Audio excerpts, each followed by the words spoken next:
Hello everybody, it's Pineapple here, back with another video. So today I wanted to just make a video that really talks about exactly, the intricacies of Labyrinth, what each hand produces, what you can need to get to what, specifically just how you are able to, facilitate your combos and the way that you play the game. Because I know with the ban list, there's going to be a lot of brand new Labyrinth players who quite simply just don't know what they're doing, and they think that they should just play, skill drain turbo with Lady, which is just objectively wrong in my humble opinion. But don't take my word for it. I'll demonstrate engine-wise just why your engine is so powerful. So let's get right into it. So we're going to start off, of course, with the most powerful combo in the deck, and that is the ability to activate any normal trap that was set this turn, which will be presumably searched off Lady. This is the end game and the game plan of the deck. Every hand is designed to produce a situation in which you can do this, and subsequently it is the main focus. Usually you want to set something like a Dimensional Barrier, an Epidemic Eradicator, a really impactful removal card.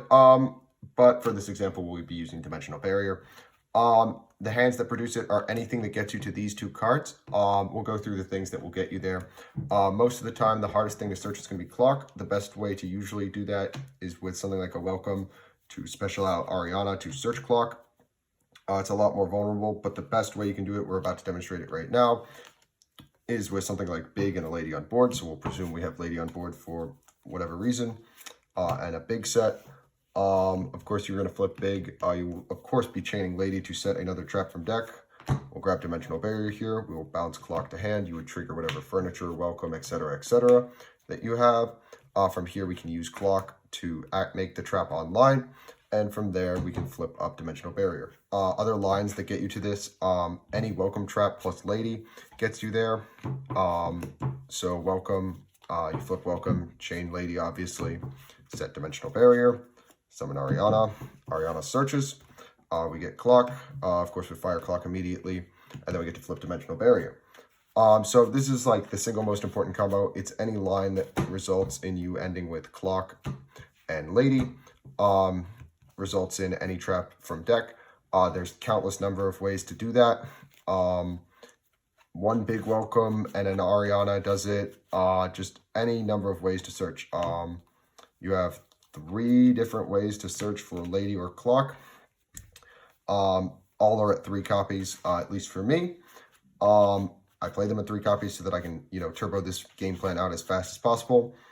But yeah, that's the most important combo that you're going to need to know. Everything else from here on out is just going to be extra greedy.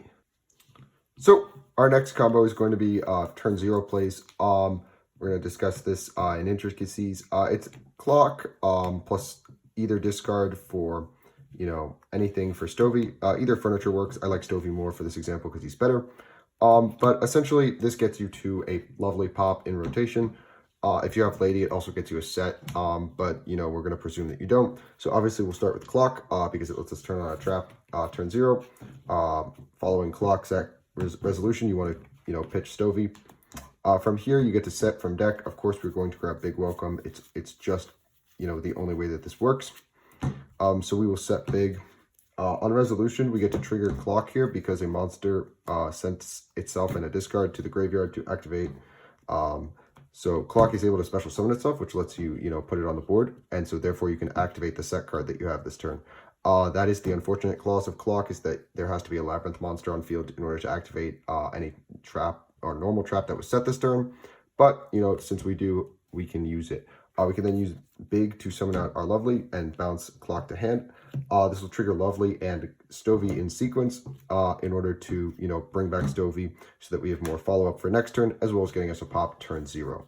Additionally, if you do have Lovely, or Lady, my apologies, if you do have Lady, you just get to set, another trap directly from deck when you activate Big Welcome.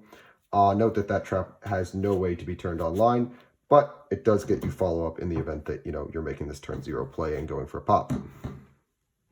So this next turn 0 play is all about using Lady and Big Welcome to get, a turn 0 bounce. It's not the same as, a pop, but it does get you there in the end. So whenever you want to bounce, you will begin by going Stovey. You'll pitch Big Welcome here. This is a 3-card combo and it doesn't come up too much, but it is important to note because you do got to know it. From here, Lady is online, so we can special her out. And then we can use Big to bounce. Of course, this will trigger Stovey. Note that it's not particularly impactful, but it's pretty much as likely as opening, Stovey plus Clock. But it is just another important turn 0 interaction, which I think is one of the deck's biggest strengths, so we're putting it in the video here. So this next combo is all related to my favorite card of all time, Underworld Goddess of the Closed World, on how to get to her like blinking, because I did say that in the last video, and I intend to demonstrate that. Obviously, Prosby here is a discard. It doesn't represent anything in particular, just, and all you need to get to Goddess is, Clock plus Stovey and a discard.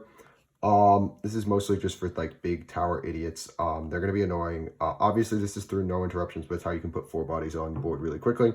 Noir is going to be pretty small with how hard it is to get to plump, etc., etc. But it's not going to be able to spin consistently, and it's a very reliable way to get to Goddess. So you'll, of course, start by pitching Clock. Of course, we need something online here. We will then proceed to, pitch Ovi and whatever else we need to set. Of course, we will be grabbing Big Welcome here. This is just really important. You actually do need Big Welcome for this exact combo. Of course, pitching a card for Stovey will, of course, trigger Clock to summon. From here, we can flip up Big Welcome since it's online and we meet the activation requirements. So we will trigger Special Ariana here, and we will bounce Clock to hand. This will in sequence trigger Ariana and Stovey. From here, we are able to search. So we will, of course, grab Lady.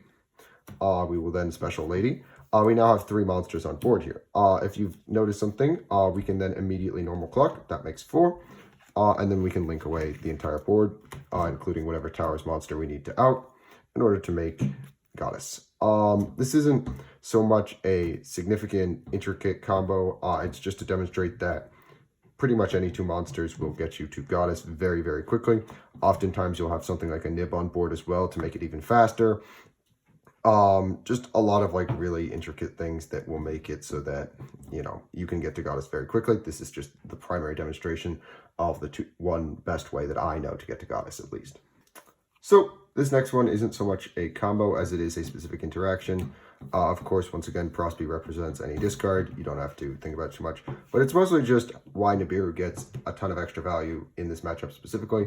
So when you have Nibiru and you can place, a copy of Big Welcome, especially with Stovey here, you are able to, subsequently wait a turn, summon something off of Big, and you get to use Nibiru to be your bounce. For this example, we'll use Lady, even though Lovely would probably be correct. But I like using my Starlight more than my Collector's Rare, so that's what we'll do.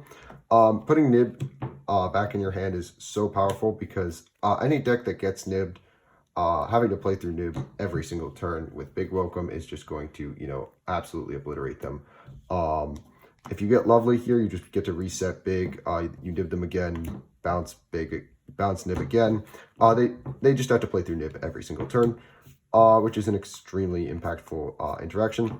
One other interaction that I found that is extremely, extremely powerful, if you utilize just Nib and just Stovey, if you go to Nib someone, you go Nib, and you don't want them to get the token because it's too big for you to get over, you can chain a piece of furniture and you can set Nibiru. And since Nib has to summon first, and if it can't summon, it won't summon the token, it means that, they won't get access to their token. That will be huge and could kill you. And additionally, you get a set in the form of like a plussing in that regard. So it's a very funny interaction. It's a very important interaction to know. It's why I think Nib is super powerful because if you want to, be able to loop Nib every turn, you're able to do so. And additionally, if you don't, you can just pitch it for furniture when you activate it and subsequently, give them nothing while tributing the entire board. So it's not exactly a combo, but I wanted to explain, why the 4 most important and common traps that you're going to be searching, you're going to be grabbing them. For Dogmatic Punishment, it's simply put, it's your best removal option. It's pop 2 because Entis exists, and subsequently it is pretty much always going to be online now that, Arise Heart's pretty much going away. I wouldn't say it's going away, but Cash is going to be less prevalent. And subsequently, it just is the best removal spell in your deck very consistently, so you're going to be going for it the most. Eradicator. Eradicator says that you beat evenly if, they have it in the main, you can set it. activate at the same turn it's set. When they go to battle, at the start of battle, you can just EEV them, call trap. If they're a wacko who's on it in the main, obviously, you know, if you don't shotgun call spells, they're going to duster you for your life savings, but what can you do? If they have it, they have it. Big Welcome, I found myself going for Big Welcome a lot. If I didn't find a way to it, you know, at the start, but I had a way to Lady, I was pretty much always going to be grabbing Big Welcome off of her. Just getting more gas, getting more engine, getting something in the grave that can do things to recur my furniture is always impactful. And subsequently, I think that Big is pretty much always going to be your one welcome card that you're going for off Lady. And lastly, of course, Dimensional Barrier. If you can't see because the light is bad, it's D-Barrier. You're going to go for D-Barrier. It says beat Branded. It says beat all this dumb rogue stuff. Beat Pearly. Pretty much everything in the game that utilizes one summon mechanic. So make sure you use D-Barrier well and effectively. So I hope this video was pretty helpful for everyone. I'll post a deck list on my thoughts for like a baseline for what to go off of on this format.